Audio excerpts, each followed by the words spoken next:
अब हम लोग देखते हैं कि अगर हम लोग दो कार्नो इंजन को सीरीज में लगा दें, सीरीज में ऑपरेट करें तो क्या होगा। पहला कार्नो इंजन जो है वो टेम्परेचर T1 और T के बीच में ऑपरेट कर रहा है, यानी कि एनर्जी सोर्स या हायर टेम्परेचर ये T1 है। इस हीट सोर्स से ये इंजन हीट लेता है और फिर इस सिंक को हीट रिलीज कर देता है और ये टेम्परेचर T2 है। तो इस तरह के अरेंजमेंट में आपसे दो टाइप के क्वेश्चन पूछे जाते हैं।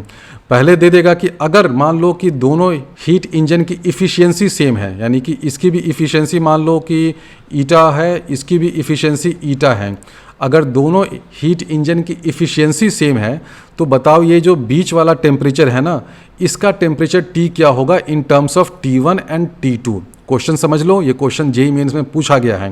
क्वेश्चन ये है कि दो हीट इंजन को इन लोगों ने सीरीज में एक दूसरे से कनेक्ट कर दिया है। यहाँ से हीट ले रहा है ये पहला हीट इंजन, पहले हीट इंजन ने कुछ हीट रिलीज बैक किया इस बॉडी को।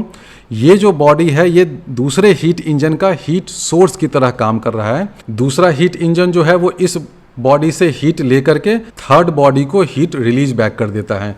तो क्वेश्चन आपसे ये पूछा जा सकता है कि अगर इन दोनों हीट इंजन की, हीट इंजन क्या है, ये मान लो पहला इंजन है E1, दूसरा इंजन है E2, अगर दोनों हीट इंजन की इफ़िशियंसी सेम है तो बताओ तो ये T temperature in terms of T1 and T2 क्या होगा। बहुत सिंपल ये क्वेश्चन है। दोनों की इफ़िशियंसी सेम है तो पहले इंजन की इफ़िशियंसी क्या हो जाएगी, ईटा इजकल टू क्या हो जाएगा 1 माइनस T/T1, ये होगा ना। इफ़िशियंसी देखो क्या होता है 1 minus temperature of the lower body या टेम्परेचर ऑफ द सिंक। तो पहले इंजन के लिए सिंक का काम ये कर रहा है, ये है लोअर टेम्परेचर। तो पहले इंजन की इफ़िशियंसी क्या हो जाएगी 1 माइनस T है ये वाला lower temperature divided by T1। दूसरे इंजन के लिए ये जो बॉडी है वो हीट रिजर्वॉयर का काम कर रहा है, तो दूसरे इंजन का इफ़िशियंसी क्या हो जाएगा, ईटा इजकल टू हो जाएगा 1 माइनस T2/T, ये हो जाएगा। क्योंकि देखो दूसरे हीट इंजन में, इस हीट इंजन में ये जो बॉडी है ना जिसका टेम्परेचर T2 है, ये हीट सिंक की तरह काम कर रहा है, तो T2/T हो गया। दोनों को इक्वेट कर दीजिए, दोनों इक्वल है, दोनों इक्वल है क्योंकि कंडीशन दे रखा है कि अगर इफ़िशियंसी दोनों इंजन की सेम होगी तो इस टेम्परेचर T को हम लोग T1 और T2 के टर्म्स में कैसे रिप्रेजेंट कर सकते हैं। दोनों इक्वल हो गया तो हम लोग लिख सकते हैं T/T1 this is equal to T2/T, this implies T is equal to root under T1 T2।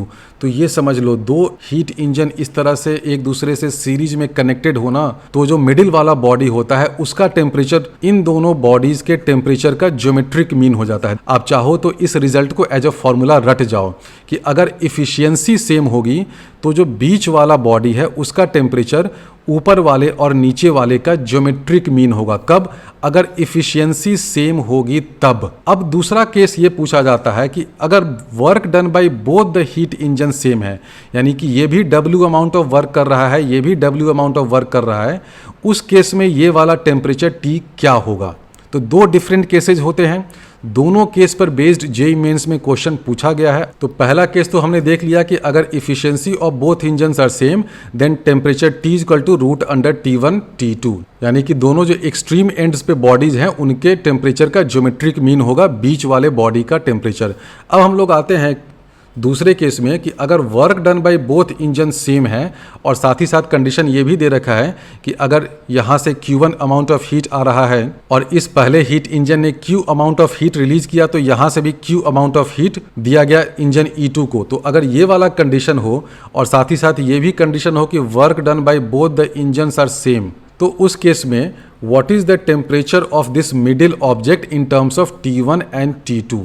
तो क्वेश्चन समझ लीजिए क्या है। क्वेश्चन ये है कि दो हीट इंजन है जिसको हम लोग सीरीज में ऑपरेट कर रहे हैं। यहाँ से Q1 अमाउंट ऑफ हीट आया, वर्क डन W हुआ, तो Q अमाउंट ऑफ हीट मान लो ये पहला हीट इंजन रिलीज कर रहा है अपने सिंक को। जितना हीट ये रिलीज किया Q अमाउंट ऑफ हीट उतना ही हीट दूसरे हीट इंजन को मिल गया, यानी कि ये वाला Q सेम है और वर्क डन दोनों में सेम है। तो इस केस में ये जो टेम्परेचर T है उसकी वैल्यू क्या होगी इन terms of T1 and T2। तो ये क्वेश्चन भी जेईई मेंस में पूछा गया है। मैं अभी आपको इसको सॉल्व कर देता हूँ, इसका भी एक बहुत सुंदर सा रिजल्ट आ जाएगा आपको। सबसे पहले आप ये देखिए कि दोनों हीट इंजन का वर्क डन सेम है, this work done and this work done same है। अब वर्क डन क्या होता है इन terms of this Q1 and Q1 amount of heat ये इंजन ले रहा है, Q amount of heat release back कर दिया, तो वर्क डन क्या हो जाता है, नेट हीट इनपुट, यानी कि हम लोग लिख सकते हैं work done by first heat engine this is equal to Q1 minus Q। उसी तरह work done by the second heat engine क्या हो जाएगा, ये अगर Q है और यहाँ पर मान लो Q2 amount of heat release हुआ, तो work done by second heat engine हो जाएगा Q माइनस Q2। ये समझ में आया, सेकेंड हीट इंजन ने Q अमाउंट ऑफ हीट लिया और Q2 amount of heat release कर दिया, तो net heat input into the second heat engine क्या हुआ, Q minus Q2। This will be equal to work done by the second heat engine. ये work done और ये वर्क डन दोनों बराबर है, दोनों को इक्वेट कर दो, यानी कि जब इक्वेट करोगे तो हम लोग लिख सकते हैं कि Q is equal to Q1 plus Q2 by 2, लिख सकते हैं ना, बिल्कुल लिख सकते हैं। अब ये Q1 और Q, उसका रिलेशन T1 और T के टर्म्स में हम लोग लिख सकते हैं क्या, बिल्कुल लिख सकते हैं। ये हम लोग देख रहे हैं कि ये सब कार्नो इंजन है, तो जैसे ही ये कार्नो इंजन हुआ तो हम लोग ये तो लिख ही सकते हैं ना कि Q1 by Q this is equal to T1 by T, बिल्कुल लिख सकते हैं। उसी तरह ये भी लिख सकते हैं कि Q by Q2 this is equal to T by T2, ये भी लिख सकते हैं। ये तो हर तरह के कार्नो इंजन में एप्लीकेबल होता है ना, रेशियो ऑफ हीट ट्रांसफर, उसका जो magnitude this is equal to ratio of temperature in absolute scale, तो ये हम लोग लिख सकते हैं। तो हम लोग ये लिख सकते हैं Q by Q2 is equal to T by T2। इसको हम लोग रिवर्स करके लिख दें, Q2 को ऊपर कर देते हैं, Q को नीचे कर देते हैं, तो ये हो जाएगा Q2 by Q this is equal to T2 by T। अगर हम लोग इन दोनों को ऐड कर दें, LHS और RHS को भी ऐड कर दें तो सेम चीज़ आएगा, बिल्कुल कर देते हैं।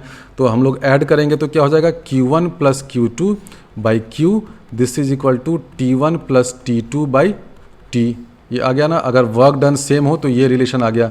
इस रिलेशन का देखो हम लोग कहाँ यूज़ करते हैं, हम लोगों ने ये फाइंड किया था Q is equal to Q1 plus Q2 by 2, यानी कि Q1 plus Q2 by Q this is equal to 2, यानी कि Q1 plus Q2 by Q इसकी वैल्यू क्या हो जाएगी, 2 हो जाएगी, यानी कि हम लोग लिख सकते हैं कि T is equal to T1 plus T2 by 2। तो देखो हम लोगों ने कितना सुंदर रिलेशन प्रूव कर दिया।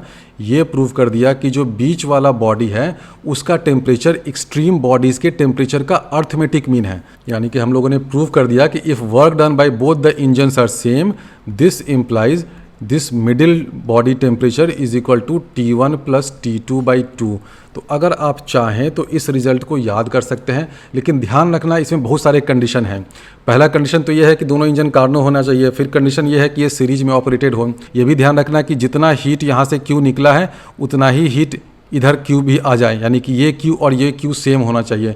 अगर ये दोनों Q सेम नहीं होगा तो ये वाला रिलेशन एप्लीकेबल नहीं होगा, ठीक है। तो बहुत सारे कंडीशन है, लेकिन इतने सारे कंडीशन के बाद रिलेशन जो आता है बहुत सिंपल आता है। अगर इफिशियंसी दोनों इंजन की सेम है तो टेम्परेचर जो है वो इस T1 और T2 का ज्योमेट्रिक मीन होता है। अगर work done by both the engine same है तो ये जो टेम्परेचर T है वो T1 और T2 का अर्थमेटिक मीन होता है। अब इन्हीं दोनों कॉन्सेप्ट पे based previous year JEE Mains में जो क्वेश्चन पूछा गया है हम लोग उसको सॉल्व करते हैं। ये जेई मेन 2019 का क्वेश्चन है। Two Carnot engines A and B are operated in series. The first one A receives heat at temperature T1 and rejects to a reservoir at temperature T2। The second engine B receives heat rejected by the first engine and in turn rejects to a heat reservoir at T3। Calculate the temperature T2 if the work outputs of the two engines are equal. तो ये exactly वही setting है जो setting हमने अभी बनाया था आपको कि दो हीट इंजन है, दोनों हीट इंजन का वर्क आउटपुट सेम है। पहला हीट इंजन जितना हीट रिजेक्ट कर रहा है उतना ही हीट दूसरे हीट इंजन को दिया जा रहा है। The second engine B receives heat rejected by the first engine, यानी कि फर्स्ट इंजन ने जितना हीट रिजेक्ट किया उतना ही हीट सेकेंड इंजन रिसीव कर रहा है, ठीक है।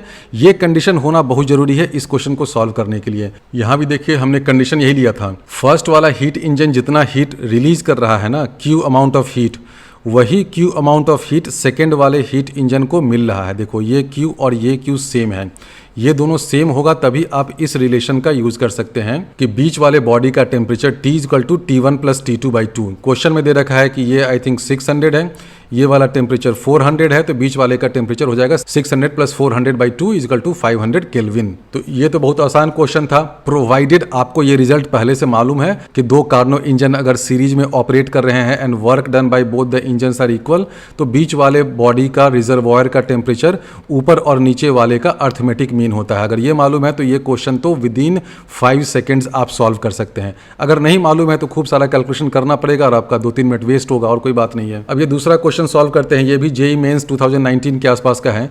3 Carnot engines operate in series between a heat source at a temperature T1 and a heat sink at temperature T4. There are 2 other reservoirs at temperature T2 and T3 as shown, with T1 greater than T2 greater than T3 greater than T4. The 3 engines are equally efficient. अब इसमें देखो 2 heat engine नहीं 3 heat engine दे रखा है, लेकिन तीनों heat engine equally efficient हैं। ये टेम्परेचर है T1 और ये टेम्परेचर है T4। आपको T2 और T3 पता करना है इन terms of T1 and T4। समझ में आया क्वेश्चन फिर से समझ लो। 3 हीट इंजन सीरीज में ऑपरेट कर रहा है, ये T1 दे रखा है, T4 दे रखा है। तीनों हीट इंजन की इफिशियंसी सेम है। आपको ये T2 और T3 टेम्परेचर पता करना है इन terms of T1 and T4। इस T2 को हम लोग T1 एंड T3 के टर्म्स में फाइंड कर सकते हैं। मैंने भी बताया कि अगर कोई भी 2 हीट इंजन सीरीज में हो और इफिशियंसी सेम हो, तो जो बीच वाला बॉडी का टेम्परेचर होता है ना, वो ऊपर और नीचे वाले का ज्योमेट्रिक मीन होता है। तो ये जो T2 है, इसको हम लोग ऐसे लिख दें, भैया T2 तुम हो जाओ √T1 T3, बिल्कुल लिख सकते हैं। उसी तरह ये जो T3 है, उसको हम लोग लिख सकते हैं √T2 T4, क्योंकि ये जो T3 है वो इस T2 और T4 का ज्योमेट्रिक मीन होगा। तो इस T3 को हम लोग लिख दें √T2 T4 लिख देते हैं। तो भैया T3 this is equal to √T2 T4। हमें क्वेश्चन में क्या पता करना है? हमें पता करना है T2 in terms of T1 and T4, यानी कि इस T3 को पहले हटाते हैं, एलिमिनेट करते हैं। तो उसके लिए अगर इसको हम लोग स्क्वायर कर दें तो हो जाएगा T2 square is equal to T1 T3। अब T1 T3 है, T3 की जगह ये वाला चीज़ ले आइए, तो T3 की जगह हम लोग यहाँ पे ये ले आए, T3 की जगह लिख देते हैं √T2 T4, ये लिख सकते हैं। अब इसको फिर से स्क्वायर कर दीजिए तो हो जाएगा T⁴ this is equal to T1 square T2 T4। This implies T2 cube is equal to T1 square into T4, यानी कि T2 की वैल्यू क्या हो जाएगी? T1 square into T4 whole to the power 1/3। इस T2 क्यूब को यहाँ से हटा दीजिए तो आपको T2 की वैल्यू मिल जाएगी इन terms of T1 and T4। तो आंसर कौन सा सही है? T2 is equal to T1 square T4 to the power 1/3। देखो बी ऑप्शन में ही सही आ रहा है। उसी तरह आप T3 की वैल्यू फाइंड करिएगा तो ये सही आ जाएगा।